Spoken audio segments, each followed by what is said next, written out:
Hi friends, welcome to our channel Steady Riders. இன்னைக்கு நம்ம பார்க்க போகிறது ரொம்பவே டேஸ்டியான கிறிஸ்பியான அவரை பூ பணியாரம். மைதா 3 கப் எடுத்துக்கோங்க.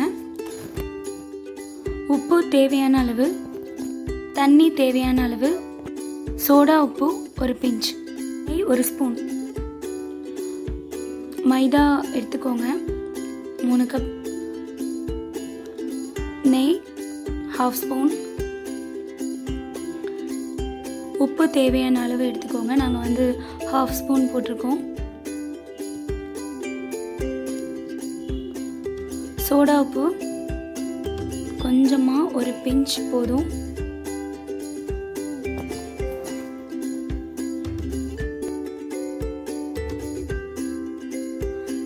தண்ணி கொஞ்சம் கொஞ்சமாக மைதாவில் சேர்த்து மிக்ஸ் பண்ணிக்கோங்க.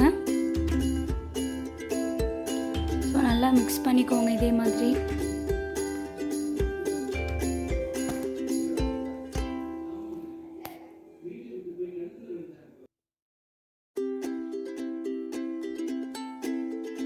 இது வந்து நீங்கள் ஈவினிங் ஸ்நாக்ஸாக கூட சாப்பிடலாம்.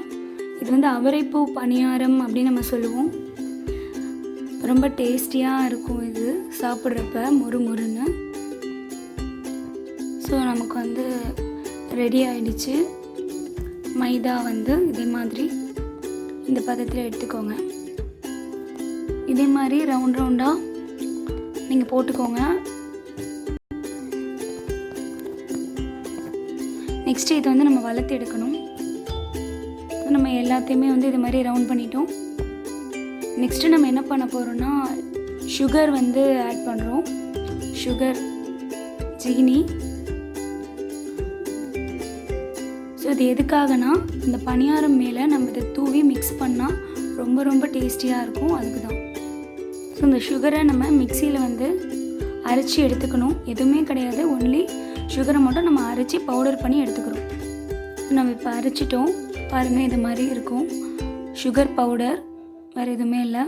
நம்ம சுகர் பவுடரை வந்து ஒரு பாத்திரத்தில் எடுத்து தனியாக வச்சுக்கலாம். ஸோ நமக்கு இப்போ ரெடி ஆகிடுச்சு சுகர் பவுடர் அண்ட் மைதா. நம்ம ஒரு ரவுண்டாக மைதா ரவுண்டு எடுத்து இதே மாதிரி வளர்த்துக்கணும். ஒட்டாமல் இருக்கிறதுக்காக மாவு வந்து நம்ம சேர்த்துக்கிறோம். இது எப்படி நம்ம வளர்க்கணும் அப்படின்னா, நல்லா ஒரு டிஷ்யூ பேப்பர் மாதிரி, ஒரு பேப்பர் மாதிரி அதோட தின் வந்து ரொம்ப ரொம்ப மெல்லிஸாக ஒரு பேப்பர் மாதிரி அதை நல்லா வளர்த்துக்கணும். அப்போ தான் வந்து நமக்கு வந்து முறுமுறுப்பான அந்த அவரைப்பூ பணியான் நமக்கு கிடைக்கும். ஸோ இதே மாதிரி நீங்களும் நல்லா மெல்லிஸாக வளர்த்து எடுத்துக்கோங்க.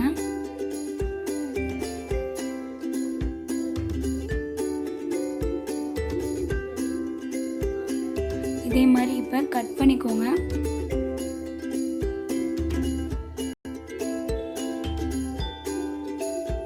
ஸோ அதை நல்லா பாருங்கள், அவங்க எப்படி அதை வந்து மடிக்கணும். பணியாரம் எப்படி மடிக்கணும்னா 2 கார்னர், அதே மாதிரி அதோட 2 கார்னர், அவ்வளோதான். 2 கார்னர்லேயும் நம்ம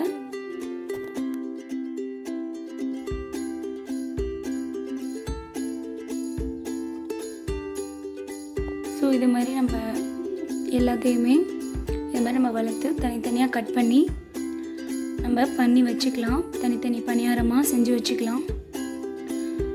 ஸோ இந்த பணியாரம் செய்கிறப்ப அதோட 2 கார்னரையும் மடிக்கிறோம் பார்த்தீங்களா, அதை மடிச்சுட்டு 2த்தையும் சைடில் ஜஸ்ட்டு இப்படியே முறுக்கி விட்டுக்கலாம் 2 சைடும். அப்படி இல்லைன்னா அழுத்தி விட்டுக்கலாம் 2 சைடும், 2 முனையும். இந்த அமுக்குறாங்க பாருங்கள், அதே மாதிரி நீங்கள் வீட்டில் செஞ்சு பார்த்துட்டு கமெண்ட் பண்ணுங்கள் கண்டிப்பாக.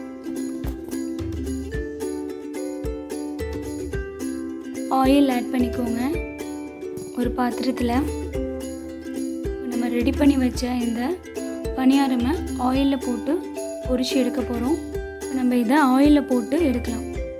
ஸோ ஒரு பணியாரமாக எடுத்து ஆயிலில் போடுங்க. தூக்கி போட்டுறாதீங்க, போடுறப்ப பொறுமையாக போடுங்க. ஏன்னா ஆயில் ரொம்ப ஹீட்டாக அதுக்கப்புறம் தான் நம்ம போடுவோம். கேர்ஃபுல்லாக பண்ணுங்கள். பபிள்ஸ் எல்லாமே வர ஆரம்பிச்சிருச்சு. ஸோ நல்லா செவந்ததுக்கப்புறம் நம்ம அதை எடுத்து தனியாக ஒரு டிஷ்ஷில் வச்சு அப்புறம் சுகர் ஆட் பண்ணணும். ஸோ நம்ம எல்லா பணியாரமையும் இதே மாதிரி பொரித்து எடுத்துக்கலாம். நமக்கு நிறைய பணியாரம் கிடைக்கும். ஸோ இந்த நிறத்துக்கு வந்ததுக்கப்புறம் நம்ம ஆயிலேருந்து எடுத்துக்கலாம். ஸோ இப்போ நம்ம வந்து சுகர் பவுடர் மிக்சியில் அரைச்சி வச்சோம் பார்த்தீங்களா? ஸோ அந்த சுகர் பவுடரை பணியாரமோடு சேர்த்து மிக்ஸ் பண்ணுறோம். மிக்ஸ் பண்ணிக்கோங்க.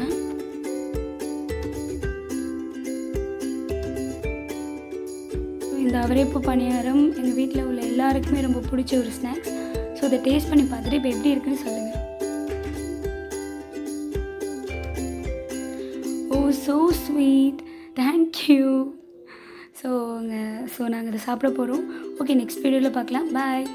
ஸோ இந்த அவரைப்பூ பனியா உங்களுக்கு பிடிச்சிருக்கும்னு நான் நம்புகிறேன். ஸோ பிடிச்சிருந்தால் கண்டிப்பாக கமெண்ட் பண்ணுங்கள், சப்ஸ்கிரைப் பண்ணுங்கள், லைக் பண்ணுங்கள், ஷேர் பண்ணுங்கள். தேங்க்யூ.